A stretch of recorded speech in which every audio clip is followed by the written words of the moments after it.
Hello students, myself Mamta Mittal, PGT Chemistry, Government Senior Secondary School, Davali Village, Sirsa. आज हम करने जा रहे हैं क्लास +1 का first chapter some basic concepts of chemistry. जैसे कि नाम से ही आपको पता चलता है कि इस चैप्टर में हम केमिस्ट्री की बेसिक कंसेप्ट को समझेंगे, जिनके बारे में आप already 9th class 10th class में पढ़ चुके हो।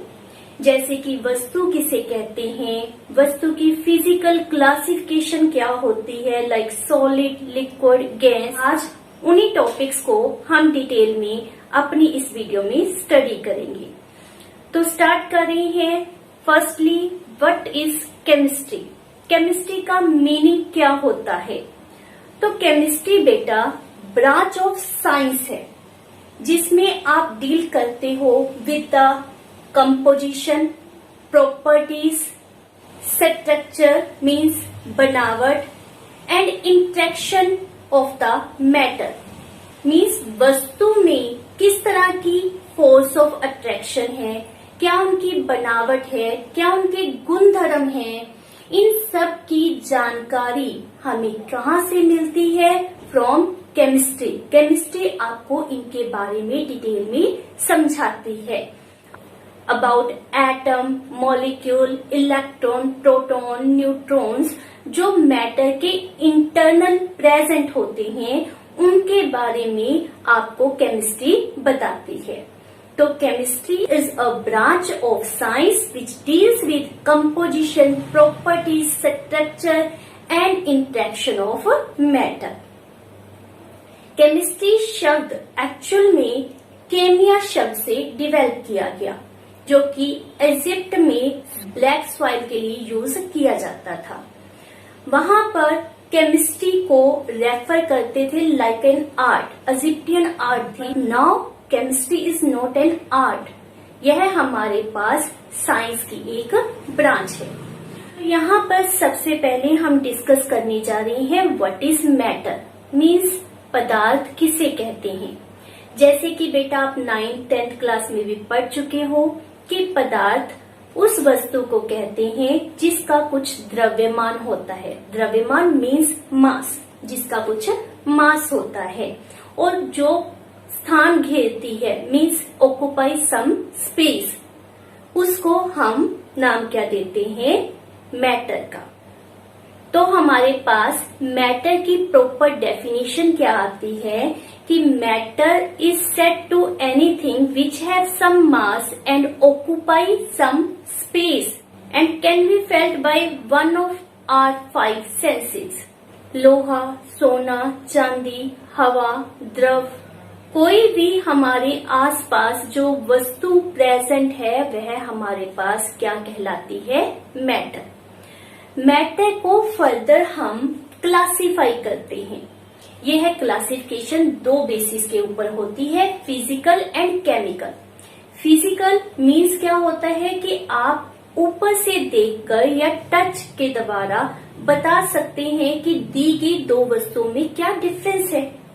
और केमिकल क्लासिफिकेशन में आपको ऊपरी रूप से देखकर नहीं पता चलेगा, इंटरनली उसमें क्या प्रेजेंट है के बेसिस के ऊपर हम वहां पर क्लासिफिकेशन करेंगे। So there is 2 type of classification, physical classification and chemical classification. First of all we study about physical classification. Physical classification में हमारे पास फर्दर 3 पार्ट है, that is solid, liquid and gas. Clear? ठोस, द्रव तथा gas, जिसके बारे में आप अच्छी तरह से जानते हैं। So what is solid? Let's suppose would, iron, कोई भी मेटल ले ली हमने। बुक, सिंपली जैसे अभी आपके हाथों में किताब है, कॉपी है, आप उसको ले, तो वो क्या है हमारे पास? ठोस। उसको ठोस क्यों कहा जाता है? क्योंकि उनकी एक डेफिनेट शेप होती है और उनका एक डेफिनेट वॉल्यूम होता है, मीन्स वो जो स्थान घेरते हैं वह भी फिक्स होता है और उनकी शेप भी फिक्स होती है। जैसे कि बुक की शेप क्या होगी? फिक्स। जब तक आप उसके ऊपर कोई एक्सटर्नल फोर्स अप्लाई नहीं करते, that does not change their shape. तो any substance which has a definite shape and definite volume, उसे हम नाम क्या देते हैं? सॉलिड। सेकेंड वन है हमारे पास लिक्विड मीन्स द्रव। तो द्रव में क्या आएगा हमारे पास? No doubt volume fix. Let's suppose you have taken 1 litre of water in a container, तो दैट रिमेन्स 1 लीटर। जब तक आप उसमें से कुछ पानी निकालते नहीं या कुछ ऐड नहीं करते तो उसका वॉल्यूम क्या रहता है? फिक्स। तो लिक्विड का वॉल्यूम तो फिक्स होता है। What about its shape? तो शेप के बारे में आप क्या सोचते हैं? क्या वह फिक्स है? नो। जिस तरह के कंटेनर में आप वाटर को पुट कर दोगे या एनी लिक्विड को, वह उस तरह की शेप ऑब्टेन कर लेगा। लेट्स सपोज आपके पास शुरू में जो वाटर लिया गया है वह बोतल में है, तो उसकी शेप बोतल की जैसी हो जाएगी। आपने उसको फ्लास्क में शिफ्ट कर दिया तो फ्लास्क की शेप हो जाएगी। आपने उसको किसी और ट्रायंगल शेप के बर्तन में शिफ्ट कर दिया तो उसकी शेप उस अकॉर्डिंगली चेंज हो जाती है। सो लिक्विड के बारे में आपके पास क्या डेफिनेशन बनती है? That any substance which has definite volume but not definite shape, उसे हम नाम क्या देते हैं? लिक्विड। फॉर एग्जाम्पल आप वाटर रेफर कर सकते हो, उनके बारे में आप पढ़ोगे that is liquid in nature, benzene that is liquid. तो HCl, H2SO4 ये सभी लिक्विड फॉर्म में होते हैं, तो ये इनकी एग्जाम्पल में आप मेंशन कर सकते हो। Third one is gas. Gas में volume as well as shape दोनों फिक्स नहीं होते। आप उसको कंप्रेस कर सकते हो, आप उसको एक्सपेंड कर सकते हो, means according to your willingness. Piston के द्वारा आप उसमें चेंजेस ला सकते हो, उसके वॉल्यूम को रिड्यूस कर सकते हो एज वेल एज इंक्रीज कर सकते हो, क्योंकि गैस के मॉलिक्यूल्स में स्पेस बहुत ज्यादा होता है, जिसके कारण आप उसमें चेंजेस ला सकते हो, उसके वॉल्यूम को चेंज कर सकते हो। N2 गैस, O2 गैस, कोई भी गैस की आप एग्जाम्पल दे सकते हो। Air is what? That is also an example of gas. तो ये थी हमारे पास physical classification of matter. Next है हमारे पास chemical classification of matter.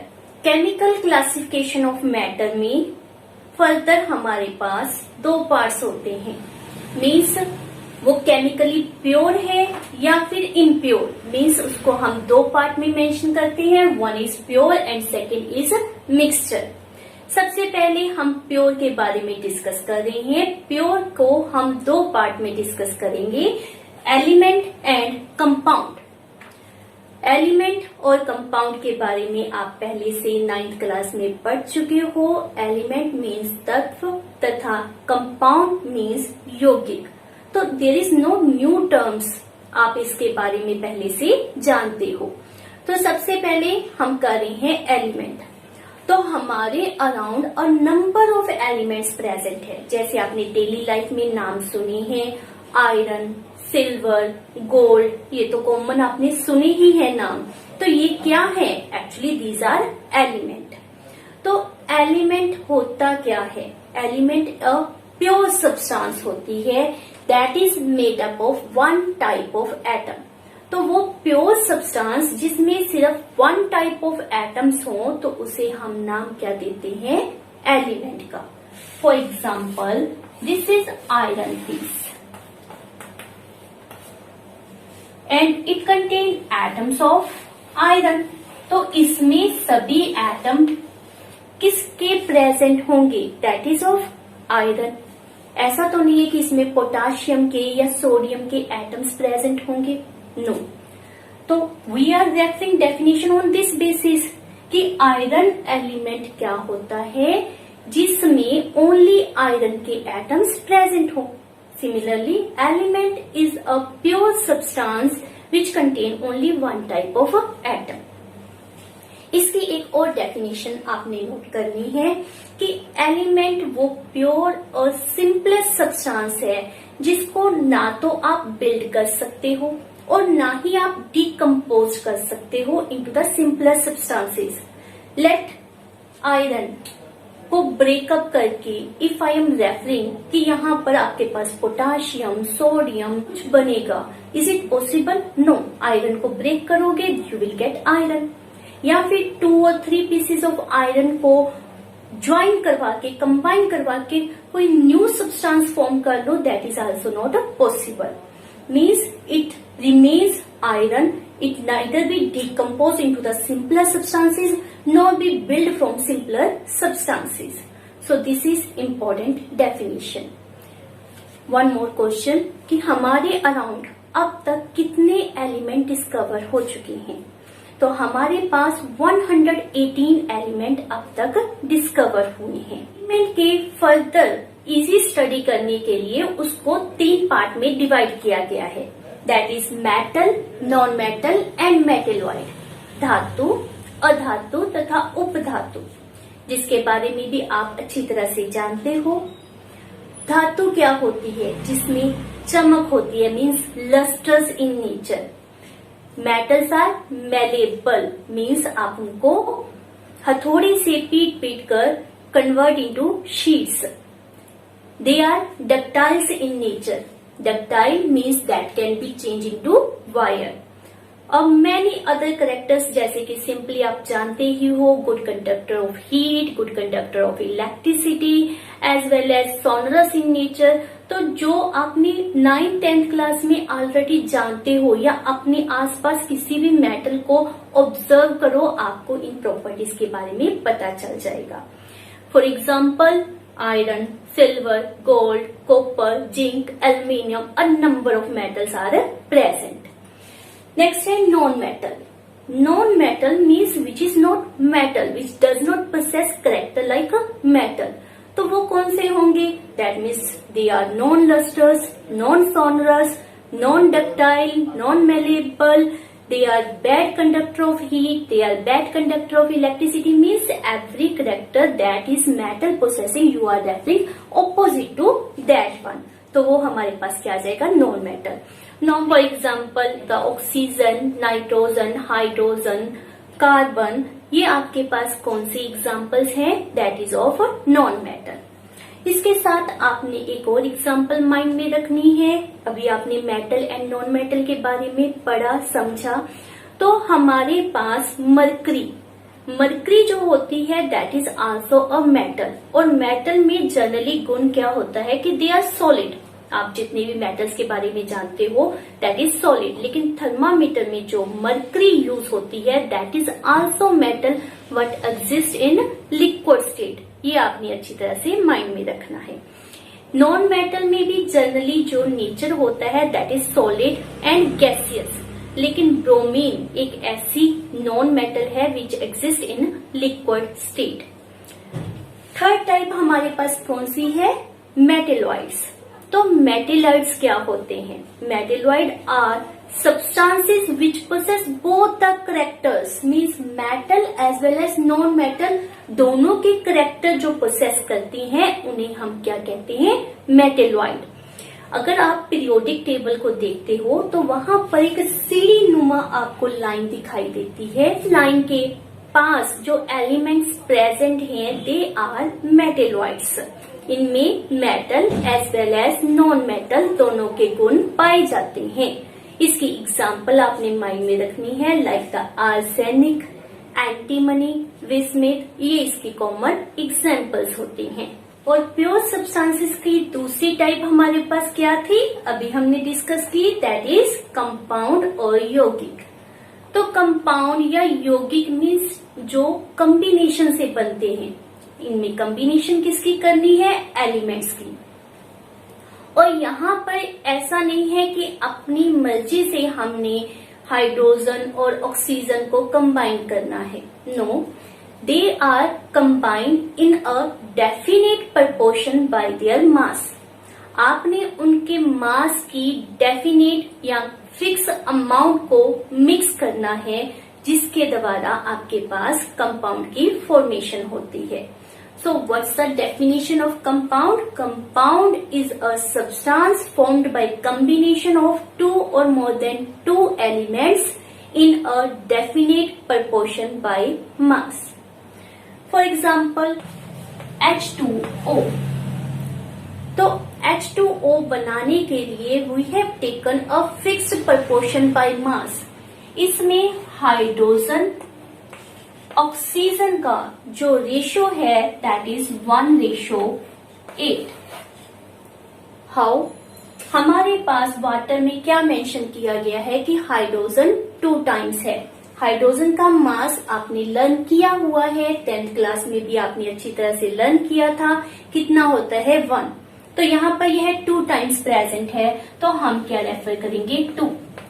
What is mass of oxygen? Yes, that is 16। तो हमारे पास 1:16 और उसको जब आप सिंपल फॉर्म में कन्वर्ट करोगे तो कितना आएगा 1:8। तो water that is a compound formed by 2 element hydrogen and oxygen and their combination take place in the definite proportion by mass। तो ये होता है हमारे पास कंपाउंड। कंपाउंड के कुछ करेक्टर्स जो आपने याद रखनी है वो कौन से हैं? If you want to break a compound, let's suppose water को ब्रेक करना है, तो we are not use any physical method like evaporation, condensation या फिर मैग्नेटिक मेथड। इस तरह के मेथड से आपको पता है वाटर में से H एंड O को आप सेपरेट नहीं कर सकते। तो कंपाउंड को उसके एलिमेंट में अगर दोबारा बदलना है तो हम क्या यूज करते हैं? Chemical method. तो by the process of electrolysis hydrogen और ऑक्सीजन फ्रॉम वाटर आप ऑब्टेन कर सकते हैं। सेकेंड टर्म, जो कंपाउंड होता है उनकी properties are not match with their element. For example water, simple सी हम एग्जाम्पल ले रहे हैं। Water is made up of hydrogen and oxygen. Hydrogen आपको पता है कंबस्टिबल होती है, मींस इसके द्वारा लाइक हाइड्रोजन बॉम्ब तैयार किए जाते हैं। Oxygen is a supporter of combustion. तो इन दोनों में जो नेचर पाया गया that is combustible in nature, but in दोनों की कॉम्बिनेशन से हमारे पास फॉर्म क्या हो रहा है? वाटर। और वाटर में आपको पता है ऐसा कोई करैक्टर नहीं होता, यह तो आग बुझाने के काम आता है। So you can say the properties of compound is completely different from the element from which it is form. तो ये 2 इम्पोर्टेंट करैक्टर है कंपाउंड के जिनको आपने याद करना है। कंपाउंड की 2 टाइप्स होती हैं। कितनी types? 2 type. One is organic and second is inorganic. Organic compound क्या होते हैं? Which are obtain from living sources like carbohydrate, oils, fat. तो ये ऑब्टेन कहाँ से करते हैं? ऐसे सोर्सेज से जो किसी समय लिविंग थे, उन्हें हम नाम क्या देते हैं? Organic compound. Inorganic opposite to this one means which are obtain from dead source. Dead source कैसे? जैसे कि रॉक से, साल्ट से जो चीज ऑब्टेन करते हैं। For example NaCl। NaCl हमें कहाँ से ऑब्टेन होता है? From the rock. इसे रॉक साल्ट भी कहते हैं। So this is simple that organic which source is living, inorganic whose source is non living. तो ये इसकी 2 टाइप्स हैं। इसके साथ ही हमारा प्योर केमिकल क्लासिफिकेशन का टॉपिक कवर होता है, जिसमें बहुत इंपॉर्टेंट टर्म्स आपको मिली है, एलिमेंट एंड कंपाउंड। तो what is element, what is compound, ये आपने अच्छी तरह से लर्न करना है। हमारे पास दूसरी टाइप क्या थी? That is mixture. Chemical classification की दूसरी टाइप कौन सी होती है? Mixture. Mixture means which is not pure, जिसको आप घोल के नाम से जानते हो। तो यहाँ पर हमारे पास जैसे नमक का सोल्यूशन या फिर पानी में आपने रेत को मिक्स कर दिया, तो उससे जो चीज तैयार होगी उसे हम नाम क्या देते हैं? मिक्सचर। यहाँ पर कोई स्पेसिफिक आपके पास डेडलाइन नहीं होती कि 1 गिलास पानी के अंदर 1 चम्मच नमक ही ऐड करना है। इट इज योर माइंड कि आपने उसमें 1 गिलास में 1 चम्मच पानी, 1 गिलास पानी में 1 चम्मच नमक ऐड करना है या 2 या 3, ये आपके ऊपर डिपेंड करता है। तो मिक्सचर में हमारे पास कॉम्बिनेशन ऑफ एलिमेंट और कंपाउंड होगा। अगेन आई रिपीट कि इसमें एलिमेंट या कंपाउंड की कॉम्बिनेशन होगी, but there is no fix proportion by weight. For example हमारे पास शुगर सोल्यूशन है। Solution is also a term use for mixture. तो शुगर सोल्यूशन में हमारे पास 1 ग्लास ऑफ वाटर लिया गया, उसमें आपने शुगर जितनी चाहिए उतनी ऐड कर दी, तो हमारे पास क्या ऑब्टेन हो गया, शुगर सोल्यूशन या शुगर मिक्सचर। मिक्सचर की हमारे पास प्रॉपर्टीज क्या है। लेट्स सपोज मैंने नमक के घोल से नमक को सेपरेट करना है, तो क्या इसके लिए कोई केमिकल रिएक्शन, कोई केमिकल प्रोसेस नेसेसरी है? Answer no. आपने नमक को सेपरेट करना है वाटर से, तो क्या करेंगे, इवेपोरेशन प्रोसेस, इजीली वो रिमूव हो जाएगा। लेट्स सपोज मिट्टी में आपके पास आयरन नील्स मिक्स हो गई, तो उनको सेपरेट करने के लिए क्या मेथड यूज करेंगे? ऑब्वियस है, मैग्नेट उसमें अप्लाई करेंगे। आयरन नील्स जो है वो मैग्नेट के साथ चिपक जाएंगे और सॉइल तथा आयरन नील सेपरेट हो जाएंगे। So we are using simply physical method here to separate the constituents of mixture. तो इसका करेक्टर जो आपने याद रखना है कि मिक्सचर की जो प्रॉपर्टीज होती हैं that is same as their constituent. Let's suppose sugar and water को आपने मिक्स करके शुगर सोल्यूशन तैयार किया है, तो शुगर सोल्यूशन का टेस्ट कैसा होगा? अगर शुगर की अमाउंट ज्यादा हुई तो टेस्ट ऑब्वियस है, स्वीटर ज्यादा होगा, और अगर शुगर की अमाउंट कम हुई तो आपको फीका सा टेस्ट आता है। इट मीन्स जो मिक्सचर की प्रॉपर्टीज होंगी that is in between of their constituent. Next जो हमारे पास मिक्सचर होते हैं that is of two type, homogeneous and second is heterogeneous. Homo जब भी आपके पास शब्द आता है तो that stand for the same. It means यहाँ पर जो मिक्सचर तैयार होगा उसमें वन फेज होगा, आपको डिफरेंट लेयर्स नजर नहीं आएंगी, कोई सॉलिड लिक्विड अलग अलग पार्ट नजर नहीं आएंगे। जैसे आपने शुगर सोल्यूशन तैयार किया, तो अब आप मेंशन कर सकते हो कि इस सोल्यूशन में शुगर कहाँ है और वाटर कहाँ है। नहीं बता सकते because that is completely have same composition throughout the mixture. तो that mixtures which have same composition throughout the mixture they are called as homogeneous mixture.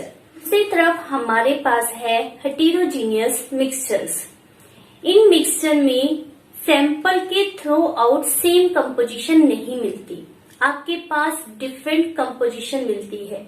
जैसे कि लेट्स सपोज हमारे पास सैंड एंड आयरन नील्स का mixture है, iron Niels अलग नजर आएंगे और सैंड अलग नजर आती है, तो it means it have different composition, so it is called as heterogeneous mixture. अब तक क्या क्या क्वेश्चंस आपके पास बनते हैं? What is element, what is compound, and very important what is difference between compound and mixture. तो ये आपके पास बहुत से इंपॉर्टेंट क्वेश्चन हैं जो इस टॉपिक से रिलेटेड हैं। अब हम करने जा रहे हैं इस चैप्टर से जुड़े हुए इंपॉर्टेंट लॉज। सबसे पहले जो हमारा लॉ है that is known as law of conservation of mass. ये आप अच्छी तरह से जानते हैं, इसे हिंदी में हम कहते हैं द्रव्यमान संरक्षण नियम। तो हमारे पास 9th क्लास में यह टॉपिक ऑलरेडी आप कर चुके हो। तो हमारे पास law of conservation of mass क्या बताता है दैट ड्यूरिंग एनी फिजिकल और केमिकल चेंज, मीन्स जब भी कोई फिजिकल चेंज होती है, रिएक्शन होता है, at that time mass of reactant remains equal to mass of product. जितना रिएक्टेंट का मास होता है उतना ही प्रोडक्ट का मास होगा। Again I repeat, during any physical और chemical change mass of reactant is equal to total mass of product. और आप इसे एक और तरीके से परिभाषित कर सकते हैं, डेफिनेशन दे सकते हैं that mass can neither be created nor be destroyed during any physical or chemical change. For example, I have written C plus O2 formation of CO 2। तो यहाँ पर हमारे पास मास ऑफ रिएक्टेंट क्या होगा? कार्बन प्लस O2 का मास। Carbon का मास हमारे पास कितना होता है? 12 ग्राम। 1 ऑक्सीजन कैरीज 16 ग्राम, तो यहाँ पर कितना आ जाएगा? 32, बिकॉज यहाँ पर आपके पास ऑक्सीजन 2 टाइम मेंशन की गई है। So total mass is 44 gram, that is reactant. And what is mass of product? Because that is also CO2, तो वहां पर भी आपके पास मास कितना आएगा? 44 gram. So during this chemical reaction then total mass of reactant remain equal to total mass of product. So this is our law of conservation of mass. Second law that is also very important, that is called of constant composition. Constant composition से हमारा meaning क्या होता है कि दिए गए compound में element same रहने चाहिए what ever the source you obtaining the compound. For example हम CO2 के बारे में ही बात करते हैं। नाउ CO2 को ऑब्टेन करने के अ नंबर ऑफ मेथड्स हो सकते हैं। लेट्स सपोज आपने कार्बन को बर्न किया in the presence of oxygen, as a result CO2 मिली। सेकेंड मेथड, लेट CaCO3 को आपने बर्न किया, एज ए रिजल्ट आपके पास calcium oxide plus CO2 form हो रही है। आपने पेपर को बर्न किया, as a result CO2 obtain हुई। During the respiration process CO2 gas बाहर निकलती है। So there is a number of method जिसमें आपको CO2 ऑब्टेन हो रही है। लेकिन if you are saying that CO2 is a pure compound, so that always contain C and O2, उसमें हमेशा C तथा O2 प्रेजेंट होगा and in the fixed proportion by मास, जैसे कि हमने कंपाउंड की डेफिनेशन में किया था। तो इनके जो वेट का रेशियो है that remain fix, that is 3:8। How? Carbon 12, oxygen का 32, तो हमारे पास क्या आ जाएगा? 3:8। तो हमारे पास ऑलवेज है सेम प्रपोर्शन बाय वेट में एलिमेंट यहाँ पर मिलेंगे। तो यही हमारे इस लॉ की डेफिनेशन में दिया गया है। तो डेफिनेशन हमारे पास इस लॉ की क्या है? A pure chemical compound always contain same element present in same proportion by weight. Next is our third law, that is law of multiple proportion. Multiple proportion law में हमारे पास मेन टर्म जो आपने mind में रखनी है, that there is 2 element which combine to form a number of compound, that may be 2 compound, 3 compound, 4 compound, that depends। मैं यहाँ पर हाइड्रोजन एंड ऑक्सीजन 2 एलिमेंट ले रही हूँ और उसके दोबारा 2 कंपाउंड बना रही हैं। One is water and second is hydrogen peroxide. तो हमारे पास HO, ये दोनों एलिमेंट मिल 2 कंपाउंड बनाएंगे। One is known as water and second is known as hydrogen peroxide. इसमें हमारे पास हाइड्रोजन का मास दैट इज 2 ग्राम और इसमें भी इतना आएगा that is 2 gram, because hydrogen 2 time दोनों में प्रेजेंट है। What about oxygen?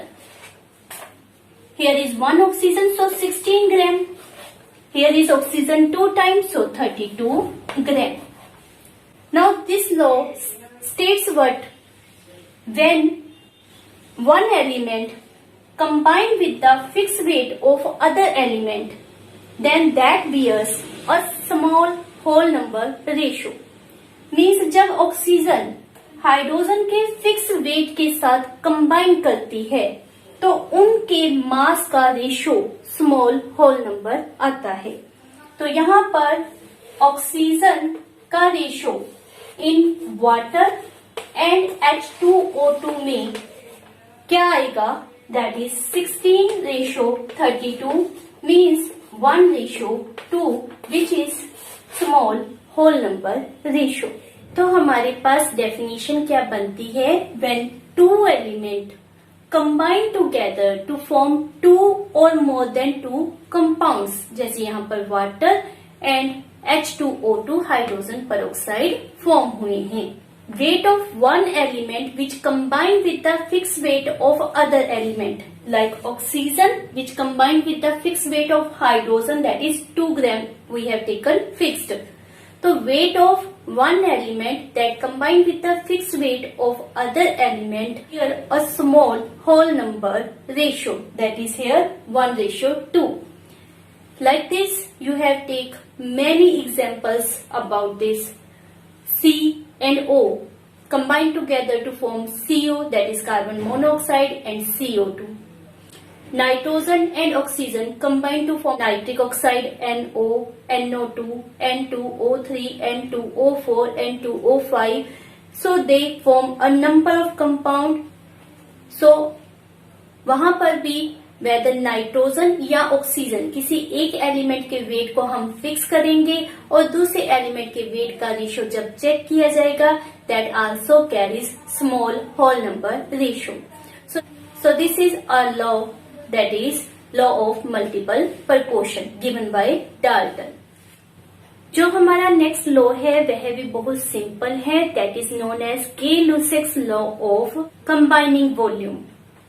Gay-Lussac is the name of scientist who gave us this law. तो यह लॉ हमारे पास क्या कहता है, that under the similar condition of temperature and pressure, means जब temperature और pressure आप constant लेते हो, gases react to form gaseous product, then the volume of reactant as well as product bear a simple whole number ratio. इसको explain करने के लिए हम एक सिंपल एग्जांपल ले रहे हैं. Let's suppose hydrogen gas combined with oxygen gas to form water vapour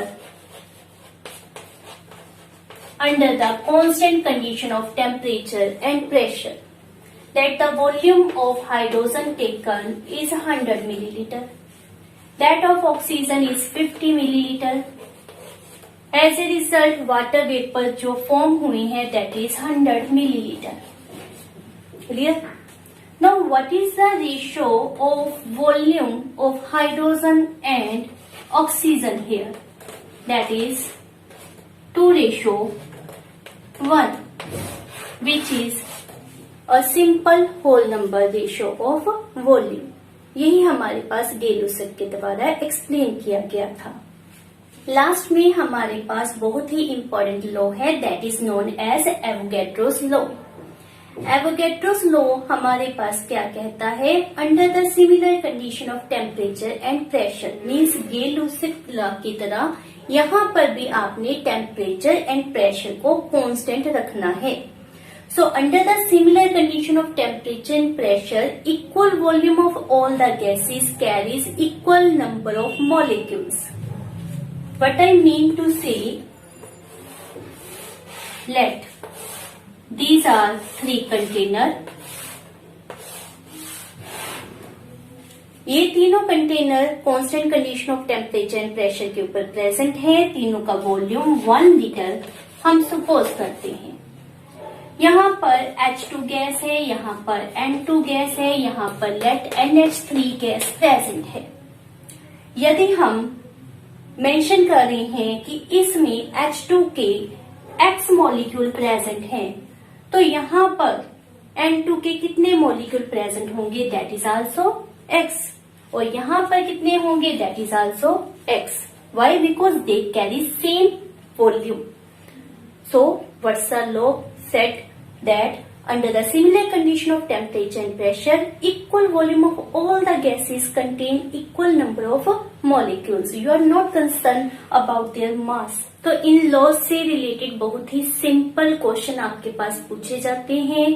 What is law of conservation of mass? Explain with examples. What is the law of multiple proportion? Explain it with example. और any other law. इसी तरह से आपके पास question put किए जाते हैं. आपने इनकी एग्जाम्पल और डेफिनेशन को अच्छी तरह से लर्न करना है ताकि आप एग्जाम में अच्छी तरह से इनको अटेम्प्ट कर सको. Thank you.